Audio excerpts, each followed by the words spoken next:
আমার পেছনে যেটা দেখতে পাচ্ছেন এটা পৃথিবীর বৃহত্তম এবং কঠিন কারাগার, যার ধারণ ক্ষমতা 40,000। কল্পনাও করতে পারবেন না এখানের বন্দী মানুষরা কতটা বিপজ্জনক। আপনি কতজন মানুষের জীবন নিয়েছেন? কতজন? 5 জন নাকি 10 জন? 50 জনেরও বেশি। MS-13 এবং অন্যান্য গ্যাং, এরা হচ্ছে জানোয়ার, এগুলো মানুষ নয়। সোশিওপ্যাথ, এই ধরনের মানুষ আমাদের এখানে আছে। আমরা সবচেয়ে খারাপ মানুষের মুখোমুখি হব। সিকটে স্বাগতম। এল সালভাদরে নির্মিত পৃথিবীর বৃহত্তম কারাগার, যা নির্মিত হয়েছে পৃথিবীর সবচেয়ে গুরুতর অপরাধীদের বন্দী করতে। যারা এখানে প্রবেশ করে তারা জীবদ্দশায় আর বের হতে পারে না। এখান থেকে বাইরে যাওয়ার কোনো উপায় নেই। তুমি কিভাবে এখান থেকে বের হয়ে আসবে? এই 6 মিলিয়ন মানুষের ছোট দেশে সর্ববৃহৎ কারাগারের প্রয়োজন এই গ্যাংগুলোর জন্য। এক সময় পুরো দেশে আধিপত্য বিস্তার করা এই গ্যাংগুলো 2022-এর মার্চ থেকে নাটকীয় অভিযানের মুখোমুখি হয়। প্রেসিডেন্ট নাইব বুকেলের প্রশাসনের অধীনে মাত্র 16 মাসে 70,000-এরও বেশি মানুষকে গ্রেপ্তার করা হয়, যা দেশের প্রাপ্তবয়স্ক জনসংখ্যার প্রায় 2%। শিকড়ে বাঁধা হাজার হাজার গ্যাং সদস্যকে রাতের আধারে কড়া নিরাপত্তার বলয়ে বাসে করে সিকটে নেওয়া হলো। মাথা নিচু করে একজনের পিছনে অন্যজন বসায় তাদেরকে একটি জটলার মতো দেখাচ্ছিল। চারপাশে অস্ত্রধারী পাহারাদার থাকায় কেউ আদেশ অমান্য করার সাহস করেনি। একদিনের মধ্যেই তাদের জীবন পুরোপুরি পাল্টে গিয়েছে। উত্তর যতই অস্বস্তিকর হোক না কেন, আমি তাকে তার করা সবচেয়ে ভয়ঙ্কর অপরাধগুলো নিয়ে প্রশ্ন করব। 10 মিনিট। 2022 সালে নির্মিত এই বিশাল কারাগারটি 8টি পৃথক মজুল নিয়ে গঠিত, যা 410 একর জমির উপর অবস্থিত। প্রতি জোড়া মজুল 2টি পৃথক 3 মিটার উচ্চ দেয়াল দ্বারা ঘেরা, যার মধ্যে রেজার ওয়ার দেয়া রয়েছে। 9 মিটার উঁচু বিশাল দেয়াল দিয়ে পুরো জায়গাটি ঘেরা, যার উপরে রয়েছে 3 মিটার উঁচু বৈদ্যুতিক তার, যেখানে 15,000 ভোল্ট বিদ্যুৎ বইছে। চারপাশের 19টি ওয়াচ টাওয়ারের মাধ্যমে কোনো কিছু নজর এড়ায় না। এই সম্পূর্ণ ব্যবস্থা শুধু পালানোর রাস্তাকে বন্ধ করে না, বরং পালানোর চিন্তাকেও মুছে দেয়। হ্যালো, আমাদের প্রেসিডেন্সি থেকে অনুমতি আছে। সৈন্যরা আমাদের থামিয়েছে। আশা করি এটাই আমাদের সর্বশেষ চেকপোস্ট। জ্যামারগুলো সিকটের 2 কিলোমিটার এলাকার সমস্ত সিগন্যালগুলো বন্ধ করে দিয়ে সমস্ত যোগাযোগ বিচ্ছিন্ন করেছে। এই এলাকাটি নিরাপত্তা দিতে 600-এরও বেশি সৈনিক এখানে কাজ করছে। আমরা ভিতরে প্রবেশ করার আগে সমস্ত জিনিসপত্র এখানে রেখে যাব। কেবল ক্যামেরা এবং মাইক্রোফোন নিয়ে ভিতরে প্রবেশ করব। আস্তে আস্তে এগিয়ে যান, ক্যামেরার দিকে তাকান। Body scanner. আমি বিয়ের আংটি রাখতে ভুলে গিয়েছি। আচ্ছা, সেটা ওখানে রাখতে হবে। এই উচ্চ ক্ষমতা সম্পন্ন এক্স-রে স্ক্যানারটিতে হাড় এমনকি শরীরের অঙ্গ প্রত্যঙ্গ দেখা যায়। এটি মূলত নতুন বন্দীদের স্ক্যান করতে ব্যবহার করা হয়, এটা নিশ্চিত করতে যে কেউ নিষিদ্ধ কোনো বস্তু বহন করেছে কিনা। তারা জিনিসগুলো গিলে ফেলত অথবা পথ বা পথে করে নিয়ে আসার চেষ্টা করত। Micro SD memory card, microchip, এবং শুধু এগুলোই নয়, এমনকি ফোনের চার্জারও। আরও একবার পুরো শরীর তল্লাশি করা হলো। আপনারা জুতা খুলুন। এমনকি তারা মোজার ভিতরেও তল্লাশি করলো। সিকিউরিটি চেক পার করতে আমাদের 1 ঘন্টা সময় লেগেছে। 1 মাসের টানা আবেদনের পর আমরা এখানে আমন্ত্রণ পেয়েছি। গার্ডরা মাস্ক পরে, কারণ তারা এখানে খুবই ঝুঁকিপূর্ণ কাজ করছে। আর যদি তাদেরকে চিনে ফেলে তাহলে শহরে ভ্রমণ করা ঝুঁকিপূর্ণ হয়ে পড়বে, কারণ এই গ্যাংগুলোর অনেক বেশি পরিচিত লিঙ্ক রয়েছে, তাই তারা পরিচয় গোপন রাখে। আপনি কেন মাস্ক পরছেন না? আমাকে তাদের সাথে চোখে চোখ রেখে মুখোমুখি কথা বলতে হয়। তারা ইতিমধ্যেই জানে আমি কে। আমরা এখন নিবন্ধন রুমে। এটা শুধু বন্দীদের জন্যই। যখন অপরাধী রাস্তায় ধরা পড়ে তাদের আইডি থাকে না এবং তারা নাম বলে না, এ কারণে তাদের ফিঙ্গারপ্রিন্ট এবং ছবি তুলে সিস্টেমে নিবন্ধন করা হয়।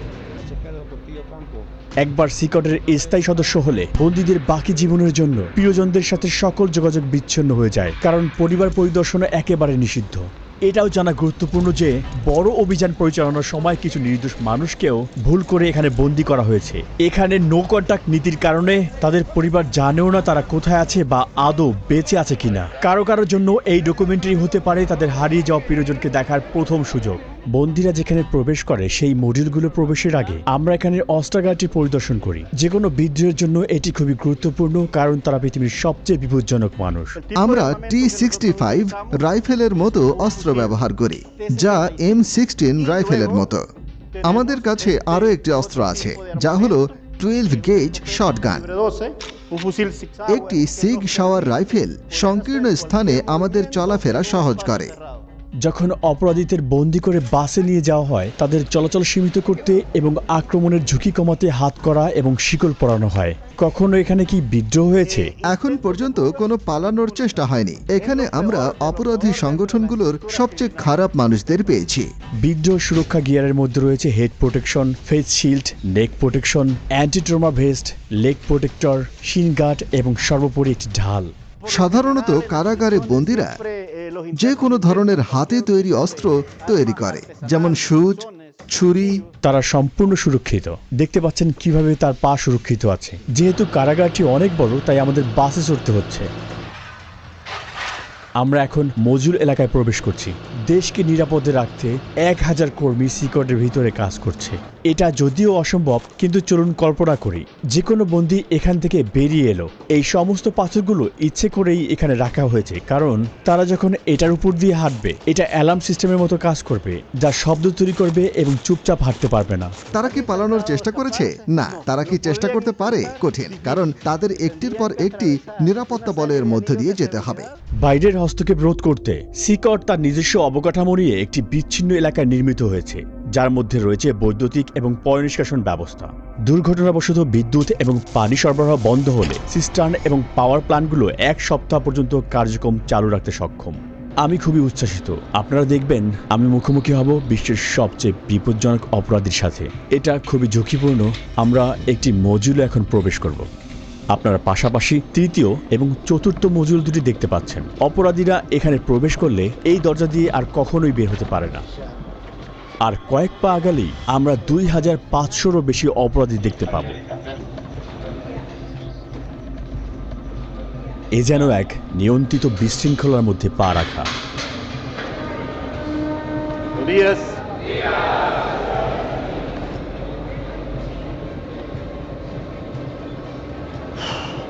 খুবই উত্তেজনাপূর্ণ মুহূর্ত। তাদের চোখ আমার দিকে আর আমার পদক্ষেপ অনুসরণ করছে। তাদের সাথে আমার আই কন্ট্যাক্ট হচ্ছে। তারা সংখ্যায় অনেক বেশি। আমি বাকরুদ্ধ। আমি নিজের অজান্তেই অস্বস্তি অনুভব করছি। অপরাধীরা সবাই সাদা শার্ট, শর্টস আর স্লিপার পরেছে, অন্য কোনো জিনিসপত্র নেই। বেশিরভাগই জীবনের প্রথমার্ধে, অর্থাৎ 20 বছর বয়সী, কিন্তু প্রত্যেকেই গুরুতর অপরাধে দণ্ডিত। এমনকি সবচেয়ে কম অপরাধীরও গড়ে প্রমাণিত 20 থেকে 30টি ঘটনা রয়েছে। কিন্তু এখানের কিছু অপরাধী শত শত নিরপরাধ মানুষের জীবন কেড়ে নিয়েছে। আমি বন্দীদের প্রশ্ন করতে পারি? না না না, যদি আপনার কোনো প্রশ্ন থাকে আমি সেগুলোর উত্তর দিতে পারি। আর তারা যদি আমার সাথে কথা বলতে চায় তাহলে আপনি কি করবেন? আমি তাদের এটি করতে দেব না। তারা জানে যে নির্দেশনা মানতে না পারার জন্য পরবর্তীতে শাস্তি হতে পারে। এদের মধ্যে কোন গ্রুপ নেতার সাক্ষাৎকার নিব এটা জানতে প্রচন্ড আগ্রহী। আমাদের জন্য এই হলুদ লাইন পার হওয়া সম্পূর্ণ নিষিদ্ধ, কারণ তারা পৃথিবীর সবচেয়ে বিপজ্জনক মানুষ। আমাদের মাঝে যদি রেলিং না থাকতো, সবাই জানে এখন কি ঘটতে পারত।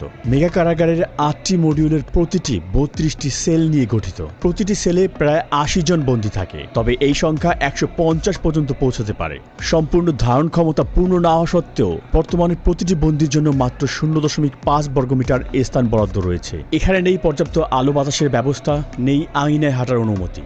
এখানে থাকা প্রতিটি অপরাধীকে এতটাই দীর্ঘায়িত এবং কঠিন শাস্তি দেওয়া হয়েছে যা আপনি আপনার জীবনেও ভাবতে পারবেন না। এই সমস্ত বন্দীরা কখনোই বের হতে পারবে না। তারা কখনোই সূর্যের আলো দেখতে পাবে না। একমাত্র এখানে আসার বা এখান থেকে বের হওয়ার অনুমতি রয়েছে কেবল এখানকার কর্মীদের এবং আমাদের মতো মিডিয়াদের। কখনোই এই বিল্ডিং থেকে বের হতে পারবে না। আপনি যদি তাদের চেহারার দিকে তাকান, তাদের আত্মায় শূন্যতা দেখবেন।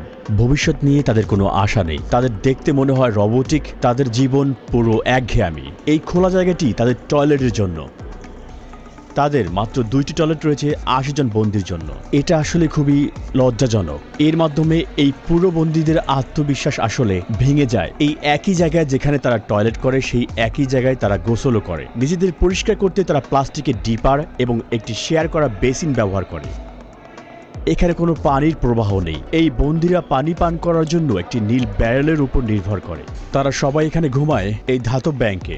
কোনো বালিশ কিংবা কোনো গদি নেই এখানে। প্রতিটা বন্দী শুধুমাত্র প্রয়োজনীয় জিনিস পায়, একটি সাদা চাদর, একটি ইউনিফর্ম, মোজা, স্লিপার এবং একটি তোয়ালে। তারা আর কিছুই পায় না। বন্দীরা এখানে সারাদিন 4 স্তরের বেডে কাটায়। তারা এখানে গোডাউনে রাখা জিনিসপত্র মতোই খুব জড়ো হয়ে থাকে। স্বাস্থ্য এবং শৃঙ্খলা রক্ষার অংশ হিসেবে বন্দীরা 2 সপ্তাহ পর পর শেভ করে। এছাড়াও লম্বা চুল বা দাড়িতে তারা ধারালো বস্তু লুকিয়ে রাখতে পারে। একবার দেখা যাক, শার্ট খুলে এখানে লাইন ধরে দাঁড়ান। এখন তারা সবাই শার্ট খুলছে। এই বন্দীরা একসময় MS-13 এবং ব্যারিও 18 গ্যাংয়ের সদস্য ছিল, যারা এল সালভাদরের পাড়া এবং মহল্লা নিয়ন্ত্রণ করত। এছাড়াও এই গ্যাংগুলো স্থানীয়দের কাছ থেকে টাকা ছিনতাই করত এবং ভোগান্তি দিত। তাহলে এখানে ব্যারিও 18 এবং MS-13 গ্যাংয়ের সদস্যরা একসঙ্গেই রয়েছে। হ্যাঁ, ঠিক এমনই। পুরো মডিউল একই রকম। তারা সবাই এমনভাবেই জীবনযাপন করে। বাইরে একে অন্যের এলাকায় প্রবেশ মানে মৃত্যুর কারণ, কিন্তু এখানে তারা শেষ নিঃশ্বাস পর্যন্ত একে অপরের পাশেই থাকবে। এখানে তারা কিভাবে আছে একে অন্যকে আক্রমণ না করে? এখানে তাদের একসাথে থাকতে শিখতে হয়। এখানে তারা কারাগারে আছে, রাস্তায় নয়। অধিকাংশ বন্দীর পুরো শরীর জুড়ে ট্যাটু থাকে, এমনকি তাদের মুখেও, যা তাদের অনুগত্যের পরিমাণ প্রকাশ করে। MS-13 গ্যাংদের ট্যাটুতে সাধারণত অক্ষর দিয়ে লেখা অথবা 13 লেখা থাকে। অন্য গ্যাংয়ের সদস্যরা 18 বা 666 এরকম চিহ্ন ব্যবহার করে, যার যোগফল 18 এবং যা শয়তানের প্রতীক হিসেবে ধরা হয়। অথবা তারা রোমান সংখ্যাও ব্যবহার করে। কারো মুখে গ্যাংয়ের ট্যাটু থাকলে তা স্পষ্ট নির্দেশ করে যে সে সংগঠনের সবচেয়ে নির্দয় এবং নেতৃস্থানীয় সদস্য। এমন একজন মানুষের সঙ্গে রাস্তায় দেখা হওয়া মানে সাক্ষাৎ মৃত্যুর চোখে চোখ রাখার সমান। মাকড়সা জালের ট্যাটুর অর্থ হচ্ছে আইন ব্যবস্থার জালে আটকে পড়া আর দীর্ঘ কারাদণ্ড ভোগ করা। ডেভিল হর্নস ট্যাটু একটি অন্ধকারের প্রতীক, যা নির্দেশ করে যে এই ব্যক্তিরা হচ্ছে শয়তানের পূজারী। কিছু লোক দাবি করে তারা শয়তানের আদেশে এই কাজগুলো করেছে।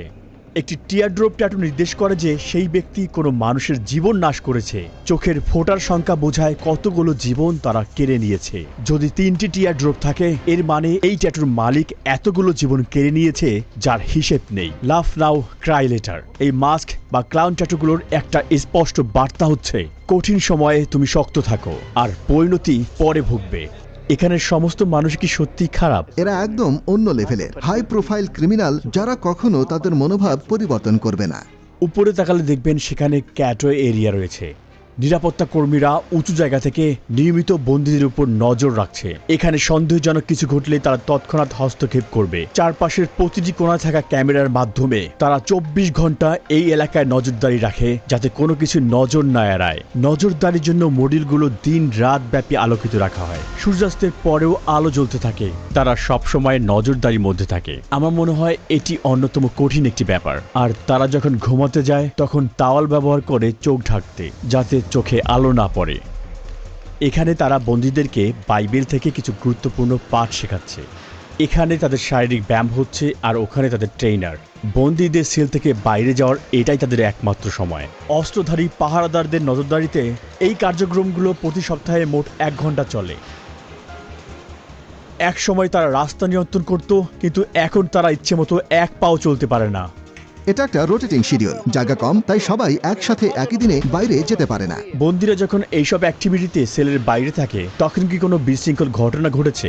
এমন কিছুই হয়নি। যখন আমরা সেলের ভিতরে ক্যামেরা ফোকাস করি, প্রায় দেখি একজন বন্দী আস্তে আস্তে কথা বলছে। সেলের ভিতর থেকেও গ্যাং সদস্যরা বাইরে তথ্য পাঠানোর চেষ্টা করে, আর তাই আমরা তার মুখের ভঙ্গি সেন্সর করে বার্তা ব্লক করে দিয়েছি। কড়া ব্যবস্থা নেওয়ার পরও গ্যাংগুলো এখনো বাইরে শক্তিশালী। গুজব আছে তারা নিরীহ মানুষের উপর প্রতিশোধ নেওয়ার পরিকল্পনা করছে, কিন্তু তার পাল্টা হিসেবে কর্তৃপক্ষ তাদের বন্দী সদস্যের উপর আরো কঠিন পদক্ষেপ নেওয়ার হুমকি দিয়েছে। যদি ওরা এমন কিছু করে তাহলে কারাগারে একবেলা খাবারও পাবে না। সৃষ্টিকর্তার কসম, তাদের খাওয়ানোর জন্য একটি চালের দানাও থাকবে না। আর দেখি কিভাবে তারা কতদিন টেকে। এখানে তাদের 3 বেলা খাবার দেওয়া হয়, ব্রেকফাস্ট, লাঞ্চ আর ডিনার।